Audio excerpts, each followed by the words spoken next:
Welcome everybody to this new lecture of our paper Electronic Communication System. And in today's lecture we will discuss a new concept, and that is about antenna array. Antenna array क्या है?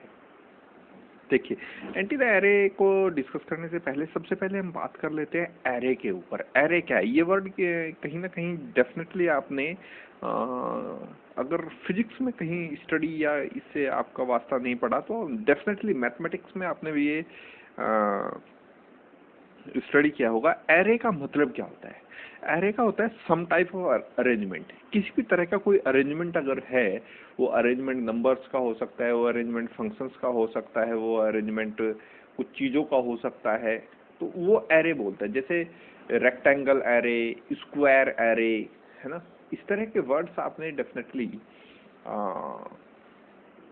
पढ़े होंगे mathematics में कहीं ना कहीं, और आपका वास्ता जरूर इससे पढ़ा होगा. यहाँ हम डिस्कस करने वाले हैं एंटीना एरे के बारे में, लेकिन उससे पहले जरूरी है कि आपको पता हो एरे क्या है. What is an array? Okay, so ये एक तरह का अरेंजमेंट हो सकता है, किसी भी तरह का अरेंजमेंट हो सकता है. ओके, अभी जब और आगे जैसे जैसे हम मैट्रिक्स को पढ़ते हैं, मैट्रिक्स को हम क्या पढ़ते हैं, मैथमेटिकल फिजिक्स को जब हम स्टडी करते हैं तो वहाँ हम मैट्रिक्स में पढ़ते हैं, और मैट्रिक्स में पढ़ते हैं कि ये एक 2 डायमेंशनल या एक 3 डायमेंशनल एरे है, एक स्क्वायर एरे है, या तो फिर एक रेक्टेंगुलर एरे है ऑफ सम नंबर्स और फंक्शंस. जैसे मैं कहूँ आपको 2x2 ऑर्डर का कोई मैट्रिक्स है, तो वो एक रेक्टेंगुलर एरे ऑफ नंबर्स हुआ, या वो एक रेक्टेंगुलर एरे ऑफ फंक्शंस हुआ, है ना. तो इस तरह के अरेंजमेंट को, जो एक डेफिनेट ऑर्डर को फॉलो करे, ऐसे अरेंजमेंट को हम एरे कहते हैं. फॉर एन एग्जांपल, अगर मैं कहूँ आपको कि ये कोई मैट्रिक्स है मेरे पास, ये,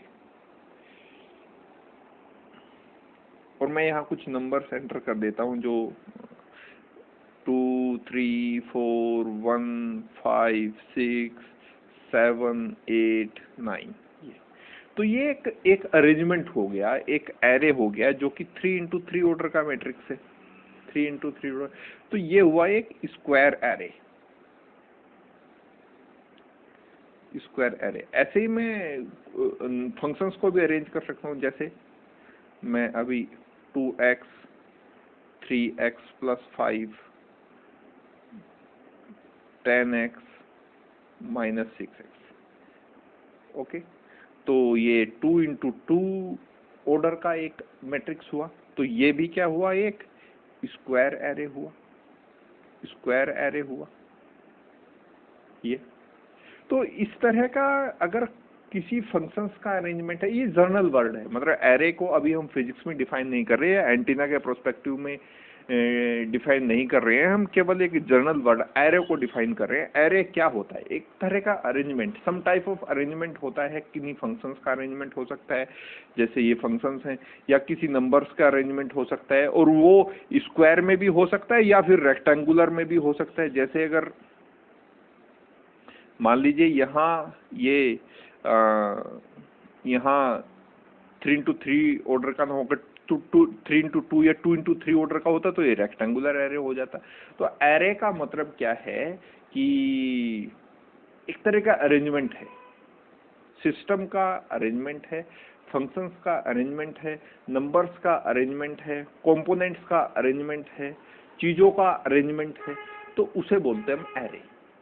यानी अरेंजमेंट को, सम टाइप ऑफ अरेंजमेंट को आप सीधे सीधे एरे कह सकते हैं. ओके, तो ये है एरे का मतलब, ये होता है.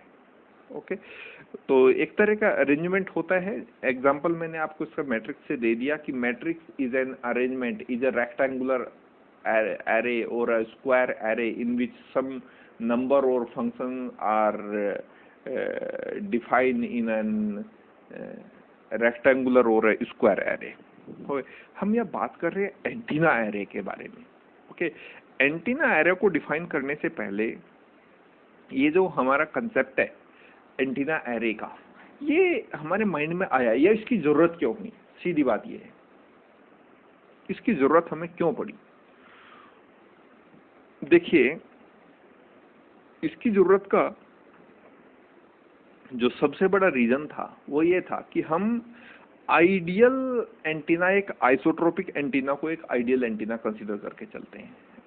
आइसोट्रोपिक एंटीना एक ऐसा एंटीना है जो हर डायरेक्शन में इक्वल स्ट्रेंथ के सिग्नल को प्रोपेगेट करा सकता है। यानी इस डायरेक्शन में भी उसी सिग्नल की ईएम वेव प्रोपेगेट करेगी, इस डायरेक्शन में उसी स्ट्रेंथ की ईएम वेव, इन सभी डायरेक्शंस में।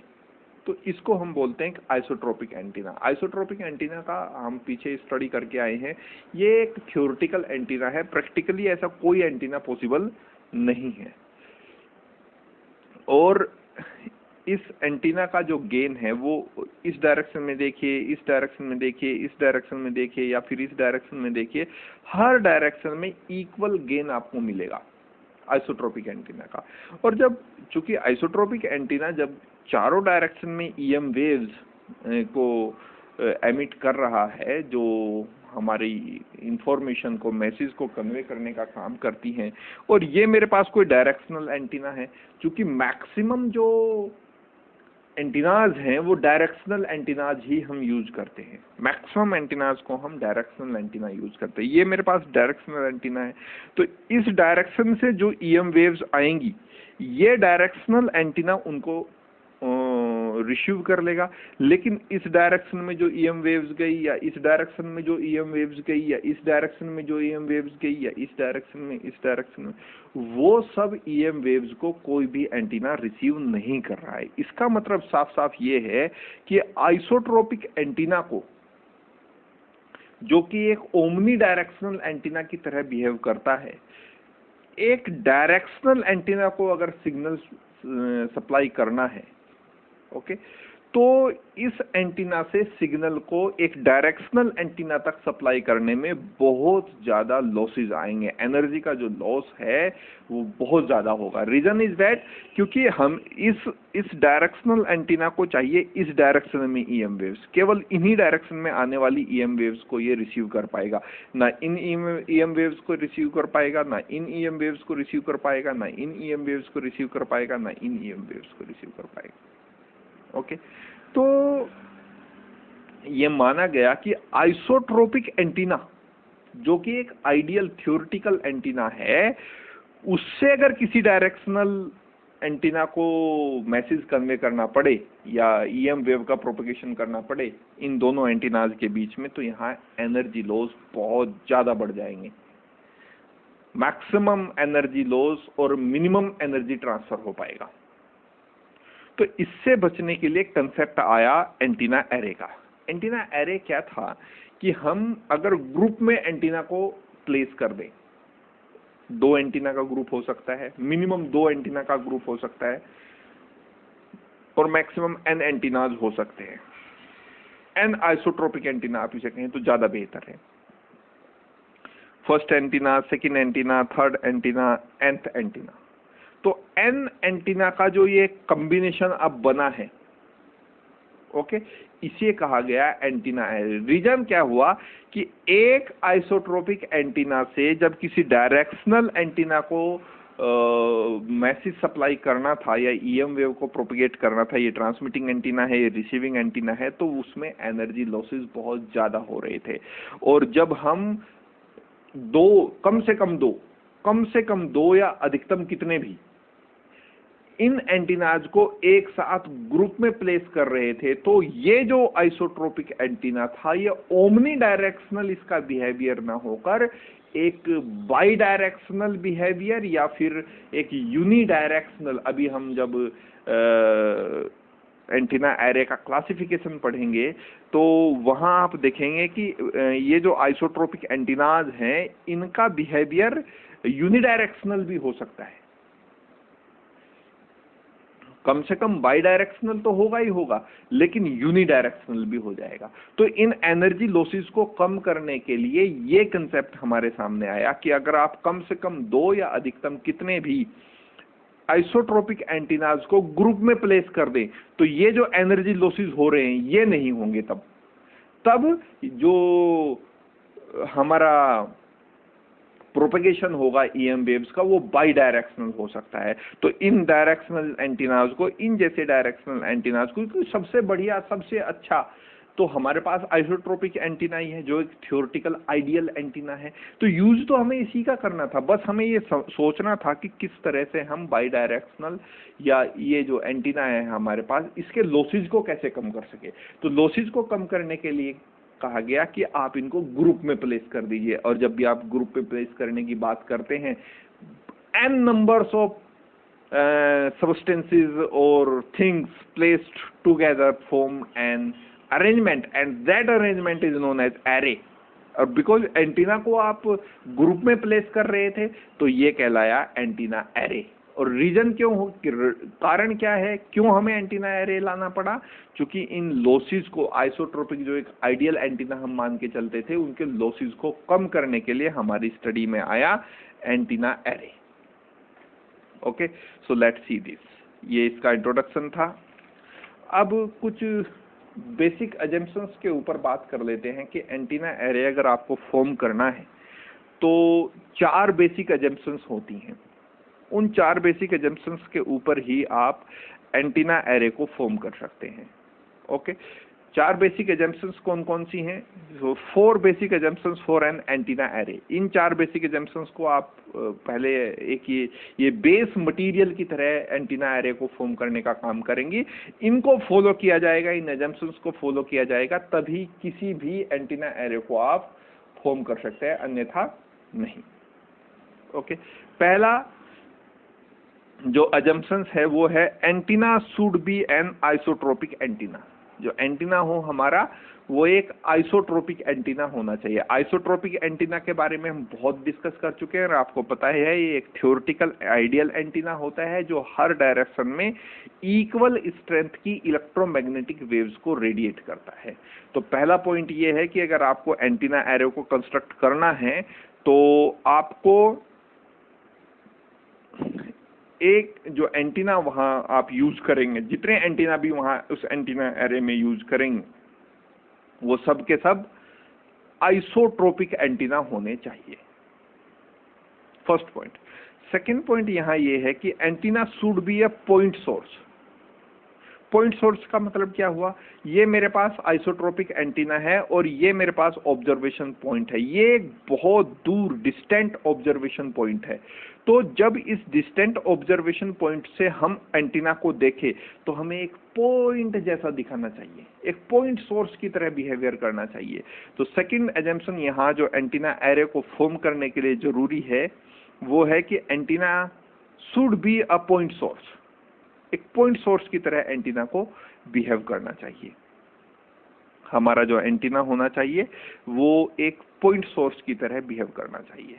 ओके, थर्ड यहां हमारे पास जो अजम्पशन है जिसके ऊपर हम एंटीना एरे को फॉर्म करने जा रहे हैं, the impedances of all antennas in an array should be same. जो इम्पीडेंसेस है एंटीनाज की, जितने एंटीना 1 2 और भी एंटीनाज हो सकते हैं, मैंने बोला कम से कम 2 एंटीना भी एक एरे को फॉर्म कर सकते हैं और मैक्सिमम n एंटीना भी यहां हो सकते हैं। ठीक है, तो इनकी जो इम्पीडेंसेस है, इम्पीडेंसेस से मतलब क्या हुआ, जो इनके इंटरनल स्ट्रक्चर्स है, जो इनकी इंटरनल कैरेक्टरिस्टिक्स है, जो इंटरनल क्वालिटीज हैं, क्वांटिटीज हैं, वो मैच करनी चाहिए। यानी ये जो Z1 है, जो इम्पीडेंस है इस नंबर 1 एंटीना की, और ये जो इम्पीडेंस है Z2, ये नंबर 2 एंटीना की, ये एक दूसरे के साथ मैच करनी चाहिए। तभी हम कहते हैं the impedances of all antenna in an array should be same, बराबर होनी चाहिए। Z1 should be equal to Z2, should be equal to Z3 and should be up to equal to Zn। ये जो इंटरनल इम्पीडेंसेस है, internal characteristics है, internal formation है in antennas की, जो एक आइसोट्रोपिक एंटीनाज हैं, ये सेम होनी चाहिए किसी भी एरे को फॉर्म करने के लिए। ओके, जो यहाँ हमारे पास फोर्थ और लास्ट पॉइंट है, किसी भी एंटीना एरे को फॉर्म करने के लिए जो बेसिक अजम्पशंस हैं उनमें जो नंबर 4 पॉइंट है वो है कि the distance between the antenna in an array should be same. ये इन इस एरे में जो इन दो एंटीना के बीच के डिस्टेंस है वही इस दूसरे और तीसरे एंटीना के बीच की डिस्टेंस होनी चाहिए, वही इस तीसरे और चौथे एंटीना के बीच की डिस्टेंस होनी चाहिए। और आप आगे आप देख रहे होंगे मैंने इस साइड पर भी डॉट्स लगाए हैं और इस साइड पे भी डॉट्स लगाए हैं, यानी एंटीनाज को आप इधर भी प्लेस कर सकते हो और एंटीनाज को आप इधर भी प्लेस कर सकते हैं। ये सब के सब आइसोट्रोपिक एंटीना है, तो इनके बीच की जो डिस्टेंस हो वो सब के सब जितने भी एंटीनाज यहाँ हैं इन सब के बीच की जो डिस्टेंस होनी चाहिए वो सेम होनी चाहिए। तो इस तरह से इन 4 बेसिक एजम्पशंस के बेस पे हम किसी भी एंटीना एरे को कंस्ट्रक्ट कर सकते हैं। ये चारों के चारों जो रूल है वहां वैलिड होने चाहिए। उस एंटीना एरे को अगर आपको फॉर्म करना है, और देखिए एंटीना सबसे पहली जरूरत तो ये हुई कि हमें एंटीना एरे की जरूरत क्यों पड़ी।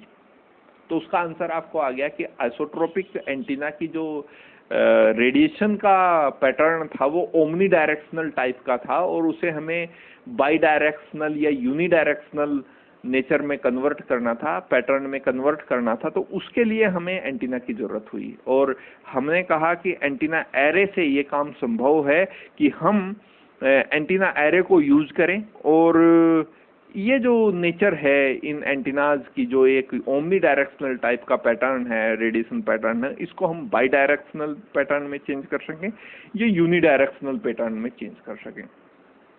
ओके, और इसके साथ साथ जो 4 एजम्पशंस यहाँ हमने एजम्प्ट की, इन सब को फॉलो करने के बाद ही हम किसी भी एंटीना एरे को फॉर्म कर सकते हैं, किसी भी एंटीना एरे को फॉर्म कर सकते हैं। एंटीना आइसोट्रोपिक होना चाहिए, एंटीना को एक पॉइंट सोर्स की तरह बिहेव करना चाहिए, जो इम्पीडेंसेस है सभी एंटीनाज के बीच में वो इक्वल होनी चाहिए, सेम होनी चाहिए, और डिस्टेंस भी एंटीनाज के बीच में सेम होनी चाहिए। अगर इन 4 बेसिक एजम्पशंस को हम फॉलो करते हैं तो हमारे पास जो एरे फॉर्म होगा, जो ग्रुप ऑफ एंटीना फॉर्म होगा, उसी एरे को हम एक एंटीना एरे कह सकते हैं। Okay, so let's see this. So in a wireless communication applications we need to have narrow beam. Reason, चूंकि अगर नैरो बीम नहीं होगा, अगर बीम की ये जो बीम विड्थ जिसको हम स्टडी करके आए थे, अगर किसी भी बीम की जो बीम विड्थ है वो नैरो नहीं होगी तो वो डिस्टेंटेड पार्ट ऑफ द वर्ल्ड वहां तक वो ट्रेवल नहीं कर सकेगा, वहां तक वो ट्रेवल नहीं कर सकता। अच्छा, दूसरा एक रीजन एंटीना एरे को फॉर्म करने का ये भी था कि आगे जो हम स्टडी यहाँ करेंगे, चाहे वो हम यागी उड़ा एंटीना को स्टडी करें या रिफ्लेक्टर एंटीना को स्टडी करें या फिर लूप एंटीना को स्टडी करें, ओके, वो सब के सब एंटीना एरे से ही फॉर्म हो रहे थे, वो सब के सब एंटीना एरे से ही फॉर्म हो रहे थे। इस कारण भी हमें यहाँ एंटीना एरे को स्टडी करना जरूरी था, क्योंकि अगर आप एंटीना एरे को स्टडी नहीं करेंगे तो आपको नहीं समझ में आने वाला कि यागी उड़ा एंटीना किस तरह से फॉर्म हुआ। ओके, सो दिस, तो वायरलेस कम्युनिकेशन एप्लीकेशन में we need to have a narrow beam, यानी जो हमारा बीम की जो हमारे बीम विड्थ है वो बहुत कम होनी चाहिए ताकि वो डिस्टेंस ज्यादा कवर कर सके। For large distance communication it is possible by 2 ways, ये 2 तरीके से पॉसिबल है। यानी in wireless communication applications we need to have narrow beam for large distance communication. और ये जो नैरो बीम है या फिर लार्ज डिस्टेंस कम्युनिकेशन है, it is possible by 2 ways, 2 तरीके से हम पॉसिबल कर सकते हैं। पहला, increasing the size of antenna, second है यूजिंग एंटीना एरे। तो देखिए, साइज ऑफ एंटीना के ऊपर तो ये पूरा पेपर बेस है, साइज ऑफ एंटीना से ही मॉड्यूलेशन की कहानी शुरू हुई थी, और अगर साइज ऑफ एंटीना ही हमें बढ़ाना होता तो फिर तो ना तो हम मॉड्यूलेशन का प्रोसेस को जान पाते, ना डीमॉड्यूलेशन के प्रोसेस को जान पाते, ना हम एंटीना एरे को फॉर्म कर पाते। तो ये तो पॉइंट हम कर ही नहीं सकते कि एंटीना के साइज को इंक्रीज कर दें। एंटीना का साइज तो हम इंक्रीज करने ही नहीं वाले, क्योंकि रीजन ये है कि एंटीना का साइज अगर इंक्रीज करना है तो फिर क्या जरूरत है मॉड्यूलेशन की, क्या जरूरत है डीमॉड्यूलेशन की, या फिर क्या जरूरत है एंटीना एरे की। तो ये जो वायरलेस लॉन्ग डिस्टेंस कम्युनिकेशन है, इसको करने के लिए, इसको बिहेवियर में लाने के लिए, इसको प्रैक्टिकल बनाने के लिए आपको दो तरीके हैं। पहला तो आप या तो जो एंटीना का साइज है उसे ही इंक्रीज कर दें, और सेकंड जो आपके पास चॉइस है वो है आप एक एंटीना एरे को यूज कर लें।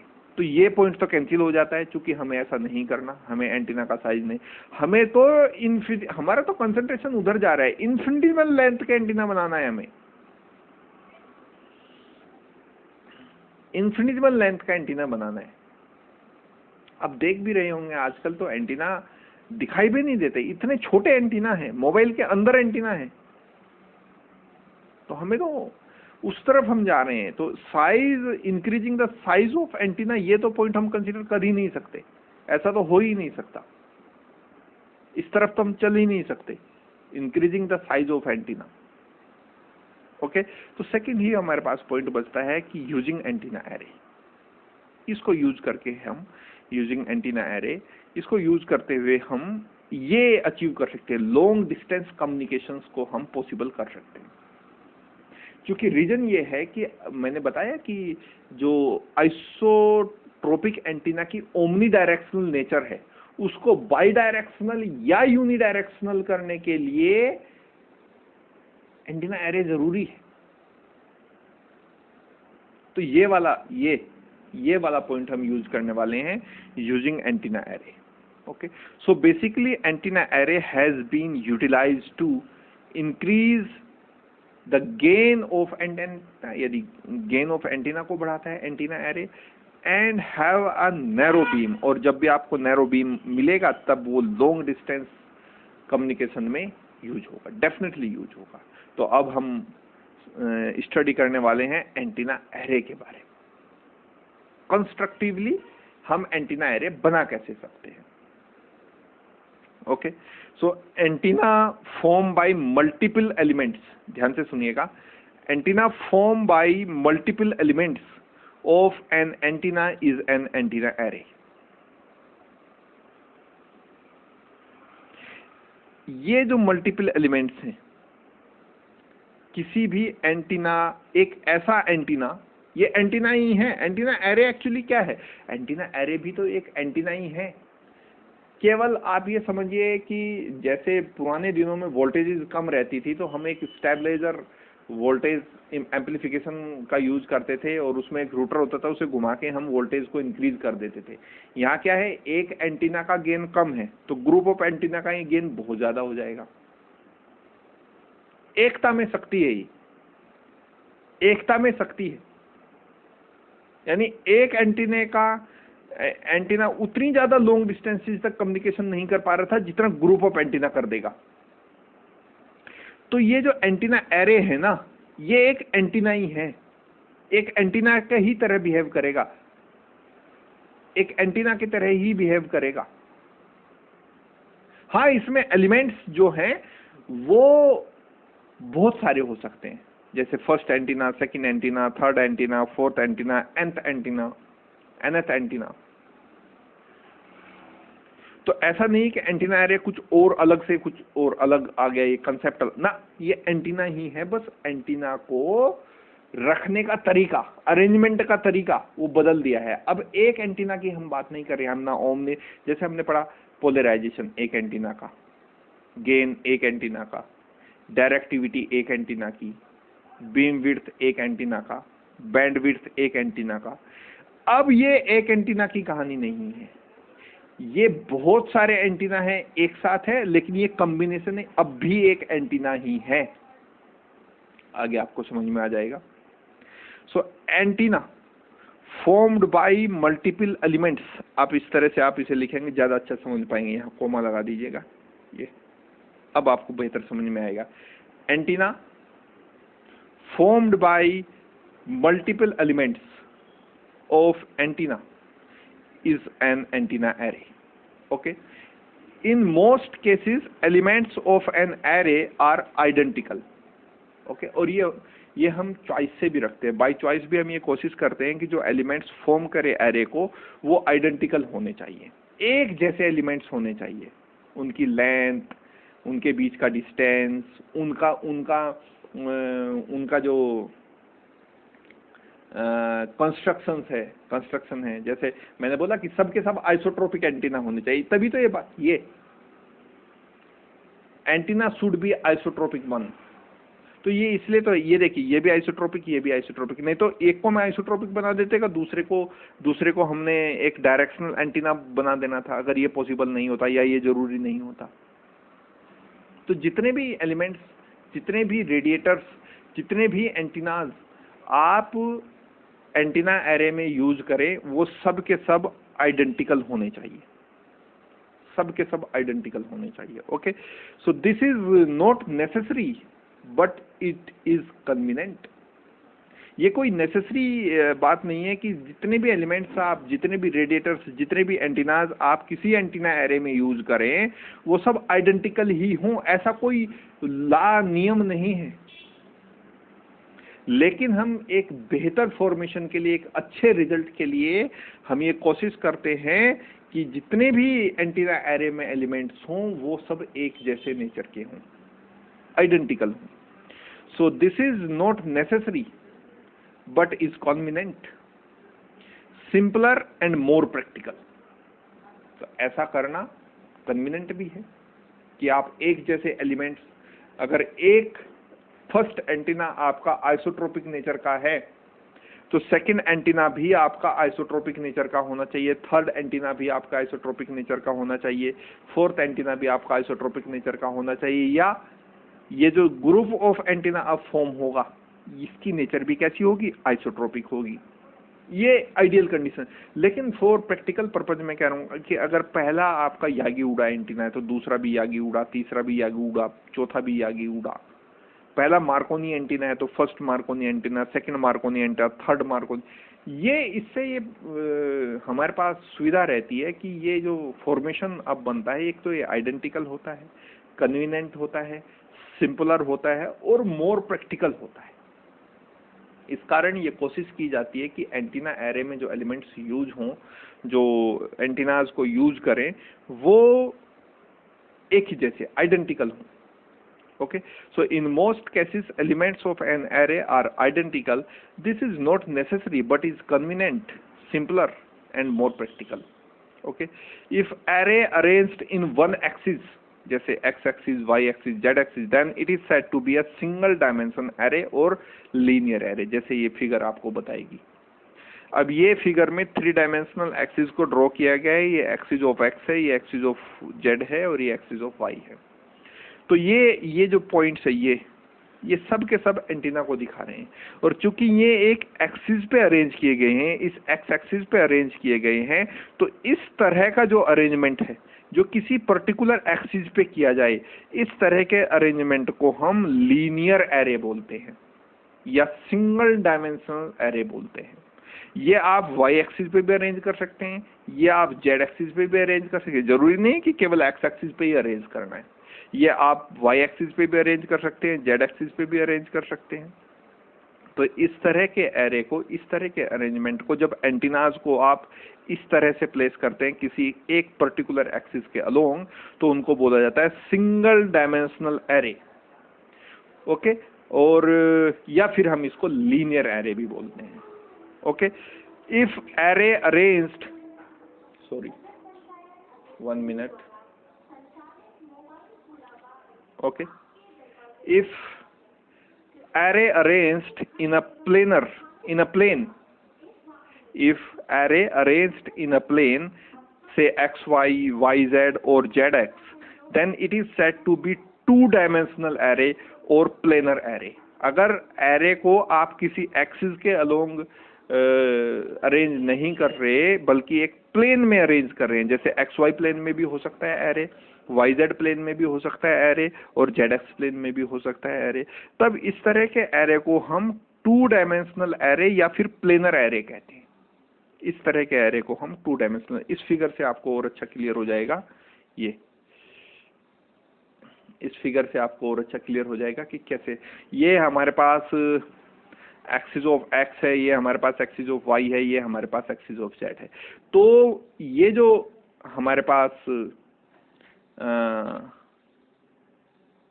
यहाँ इस एक्स वाई प्लेन में अरेंज किए गए, बल्कि ये यहाँ नहीं होने चाहिए थे, ये थोड़ा सा गलत है फिगर, इसको सही कर देते हैं। ये यहाँ नहीं होने चाहिए थे, एक्स वाई प्लेन में केवल होने चाहिए।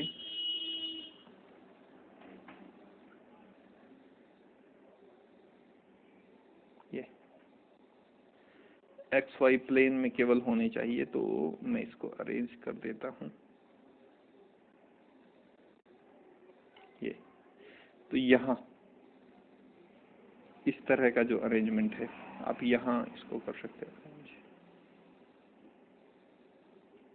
ये तो इस तरह का जो अरेंजमेंट है जो एक्स वाई प्लेन में है, ये अरेंजमेंट क्या है, एक्स वाई प्लेन में है। जेड यहाँ इस कागज के जो प्लेन है इसके परपेंडिकुलर है। तो ये जितने एलिमेंट्स हैं, ये जितने एंटीनाज हैं, ये सब के सब एंटीना है।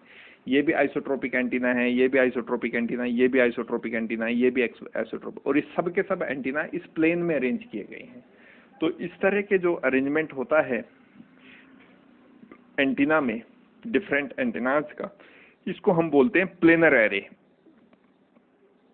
ओके, और ये सब के सब एंटीना एलिमेंट्स हैं जो कि एक्स वाई प्लेन में अरेंज है। ये जरूरी नहीं कि हमेशा एक्स वाई प्लेन में ही हो, ये x y plane, y z plane या जेड एक्स प्लेन किसी में भी हो सकता है। पर इस तरह के जो अरेंजमेंट अगर होगा, और ये भी पॉसिबल है, यहाँ जो इंटरेस्टिंग बात है ये है कि ऐसा नहीं है कि केवल सिंगल डायमेंशनल या 2 डायमेंशनल एरे ही पॉसिबल, एक 3 डायमेंशनल एरे भी पॉसिबल हो सकता है।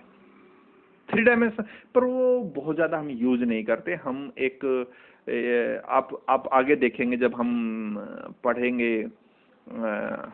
About the classification of antenna array, तो हम वहाँ डबल तक भी नहीं जाते, यानी हम प्लेनर एरे तक भी नहीं बात करते। हम केवल एक सिंगल डायरेक्शन में अरेंज किए हुए, तो चूंकि हमारा देखिए हमारा कोई कंपटीशन तो नहीं है कि नहीं आप केवल इसे सिंगल डायरेक्शन में क्यों अरेंज कर रहे हैं, इसको आप 2 डायमेंशनल में अरेंज करके दिखाइए या इसको आप 3 डायमेंशनल में अरेंज करके दिखाइए, ये कोई कंपटीशन नहीं है। हमारा जो टास्क है वो है कि हम किसी आइसोट्रोपिक एंटीना को, जो ओमनी डायरेक्शनल नेचर का एंटीना है, जो कि एक आइडियल एंटीना है, उसको हम कैसे बाई डायरेक्शनल नेचर में कन्वर्ट कर सकें, या किस तरह से हम उसको यूनी डायरेक्शनल नेचर में कन्वर्ट कर सकें। और वो काम अगर हमारा सिंगल डायमेंशनल अरेंजमेंट से हो रहा है, तो क्यों तो हम बाई डायरेक्शनल अरेंजमेंट करें, क्यों हम ट्राई डायरेक्शनल अरेंजमेंट करें। तो कहने का मतलब ये है कि हमारा जो पर्पज है वो सोल्व हो जाना चाहिए, एंटीना एरे को बनाने का जो मकसद है वो निकल जाना चाहिए। Okay, so students, that's all for now and meet you into the next one. Thank you.